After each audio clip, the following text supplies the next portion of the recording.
You better get the hell away from me if your idea of a fun Saturday afternoon is summoning literal demons. Absolutely not. Get your satanic rituals and Ouija boards away from me, please. The first story for today comes from Reddit user Troy Bolton, I guess, who in 2018, along with a friend, used a Ouija board to hold a seance in their bedroom. To their surprise, it worked, and they made contact with someone named James. The only problem was, James was a liar. He claimed to have died in the house, but that was impossible, since the house had no previous owners. The friends decided to end the seance and go about their day, but soon after, Troy Bolton, which is the Reddit user's name, get used to it, started feeling cold spots in their room and feeling incredibly uneasy whenever they passed the closet in their hallway. In 2021, things started to get a whole lot worse. The Reddit user caught their first glimpse of whatever the hell James was. The demon appeared in the home and looked kind of like a woman, but the problem was that instead of a mouth, it was just black, but somehow the creature was still smiling from ear to ear. In 2013, the Reddit user told a friend about what they had been experiencing,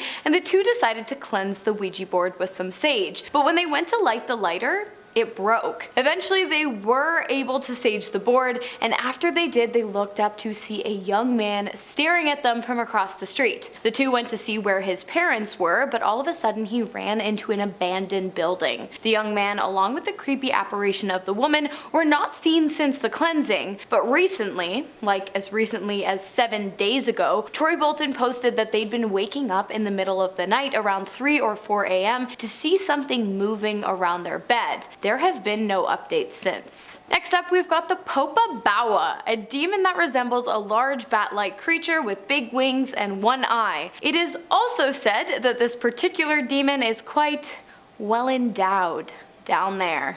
You guys know what I mean.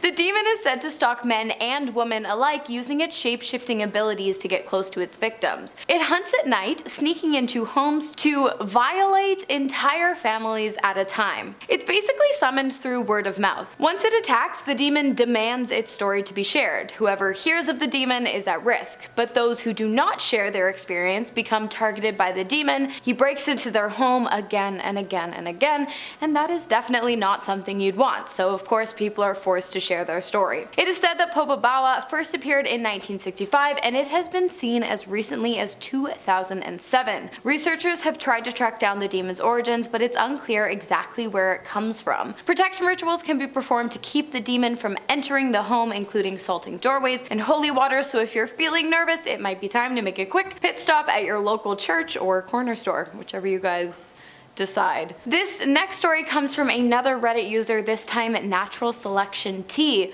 who 2 years ago summoned the demon AMON using an unknown mantra. He didn't tell us. That's probably best because I don't want you guys going out and trying these. Anyways, after about an hour of reciting the mantra, he gave up. He didn't think anything was gonna happen, but he eventually heard a distinct growl coming from behind him, and in the hours following he experienced sensations of being watched and felt pinching in his left foot, like that kind of pinched nerve sensation. He also claims to have heard movement coming from inside his kitchen. That night, when the user went to bed, he had many incredibly vivid and terrible nightmares, many of which closely resembled various depictions of hell. The following day, things began moving on their own, and Natural Selection T decided to try and communicate with the demon, but apparently that only made things worse. He experienced sharp pains down his spine, sleep paralysis, strange visions, violent dreams, and the user believes that while attempting to banish AMON, he accidentally summoned more demons into his life. He never updated beyond this point, so no one knows what happened to him.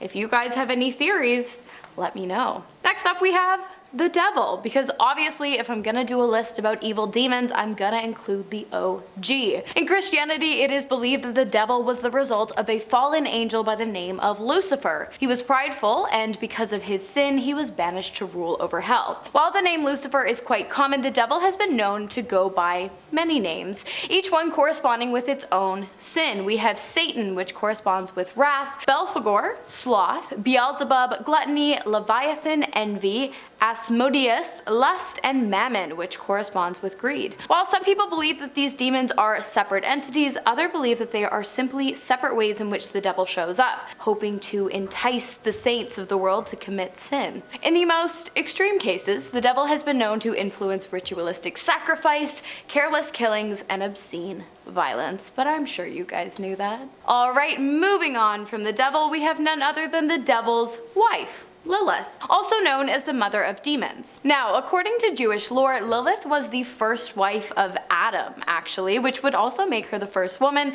not Eve. There are many versions of Lilith, but the most popular tells that she refused to submit to Adam, and so she was banished from the Garden of Eden. She took revenge by stealing Adam's seed and using it to birth the first demon to walk the earth. Lilith later fell in love and married Lucifer Morningstar, the fallen angel, aka the devil, and Lilith is known today as the mother of all demons, a symbol of female empowerment, a symbol of rebellion, and a succubus, which is like a promiscuous kind of demon. I feel like summoning Lilith would be like calling one of those centers that like pick up and say, "Where can I direct your call?" Because, you know, being the mother of all demons, I feel like she would have the authority on directing summonings? I don't know. However it works. Anyways, Lilith herself can be summoned using rituals and chants, but be careful because she is said to bring complete chaos wherever she goes. That one seems kind of obvious. Next up we have Toire No Hanako-San, which translates directly to Hanako of the toilet. This demon has been described as both a young woman with bobbed hair and a red skirt, and a large three-headed lizard who uses the voice of a young woman to attract its prey. The demon is that of Japanese folklore, and it is found within the bathroom stalls of learning centers in Japan. To summon this demon, all a person has to do is knock 3 times on a stall door and ask her if she's in there. If the stall door opens, it means that you have successfully summoned Hanako-san. It is believed that the demon came to haunt the bathrooms of learning centers after being killed by an adult who had found her hiding in the bathroom during class time. While some believe that she's harmless, others have said that she's been known to drag young people into the stall and drown them in toilet water if they are not able to present her with a perfect score on an exam. I guess that's one way to get kids to study. It seems a bit harsh though, if you ask me. Okay, this next demon isn't so much summoned as it is created, I guess. It's called Pocong, and it is known throughout Indonesia and Malaysia. The Pocong is based in Islamic tradition, which believes that when someone dies, they should be tied down with a burial sheet in 3 places: the head, behind the neck, and the feet, so that the deceased soul remains anchored during its remaining time on earth. After 46 days, the ties are undone so that the soul may ascend. When the ties are not undone, however, is when things get kind of dark. The deceased soul becomes trapped on earth, and it becomes a vengeful demon with pale, shriveled, eyeless faces and a floating, like, decaying body. It's super gross. It is said to attack anyone who crosses its path. Like, these guys are just angry and they're out for BLOOD.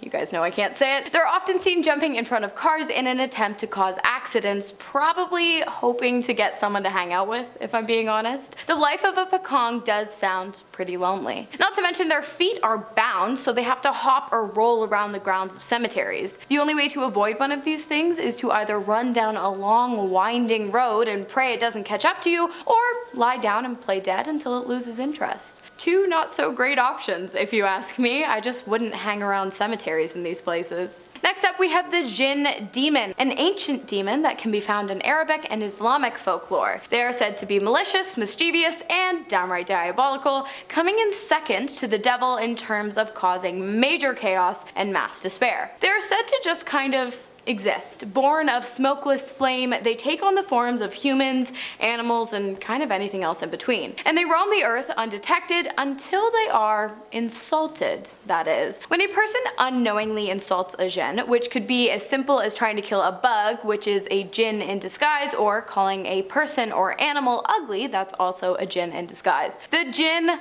loves revenge, and it doesn't dole it out lightly. When a Jinn feels insulted, it will release a plague and disease on whoever it feels deserves it, and sometimes it will even possess its offenders, leading them to die in some kind of freak accident. The only way to banish a Jinn is to actively pray for its demise. And I guess to pray that those prayers are answered before it gets doubly offended that you're praying for its downfall. Again, it seems like a lose-lose situation. Next up, we have Z-A-Z-A, also known as Z-O-Z-O. I pronounced it both ways for my Canadians and my Americans in the audience, but I'm not going to take the chance of actually saying this thing's name because many people believe that you can actually summon it just by saying it. So instead, I'm gonna call it Z. Z is a negative and parasitic demon entity whose sole purpose is to create chaos so that it may feed off of the fear of whoever has summoned it. Another common way to summon it, other than saying its name, is through the use of Ouija boards. Reddit user AnyOneButMe78 tells of them and their friends trying one out at the age of 12. They encountered Z but quickly got freaked out and ran out of the house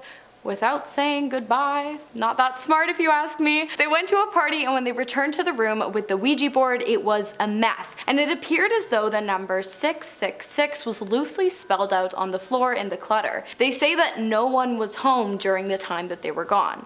The user left no updates as to what life was like in the years that followed, but I'm really hoping they were eventually able to close out the encounter because this Z demon sounds pretty freaky and super dangerous. And finally, we have a story that comes from Reddit user Alu Patar, but we're just gonna call them Patar. So at the age of 12, Patar developed some kind of obsession with rag dolls and even decided to make one. But here's the thing, while sewing up the doll, Patar accidentally pricked their finger and ended up getting their BLOOD inside the doll.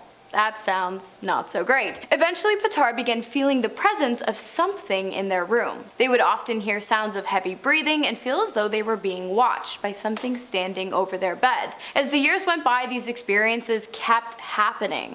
Patar often spent his nights frozen in fear, and then one day, things got a bit more real. Patar noticed things being moved around their room and even heard a whisper. Adam was the whisper, and he believed that this was the name of the demon who had been haunting him. One night, Patar found the doll in his bedroom drawer, and 2 days later, his mother died. He eventually moved out of the home, but the hauntings didn't stop there. At the age of 15, Patar saw a dark face with dark red eyes peering out from underneath his bed. He was terrified, and eventually this fear forced him into such a state of loneliness that he began talking to the spirit, which he described as oddly comforting. I'm not really sure what came out of this in the end. Patar posted his experience to Reddit like 8 years ago, and since then, no one has heard from him. I have literal goosebumps, you guys. It's so freaky, but I want to know what you think happened, so let me know in the comments and I'll be sure to take a look. I hope you guys enjoyed our video today. I've been your host, Hannah Thompson, and I look forward to seeing you in the next one.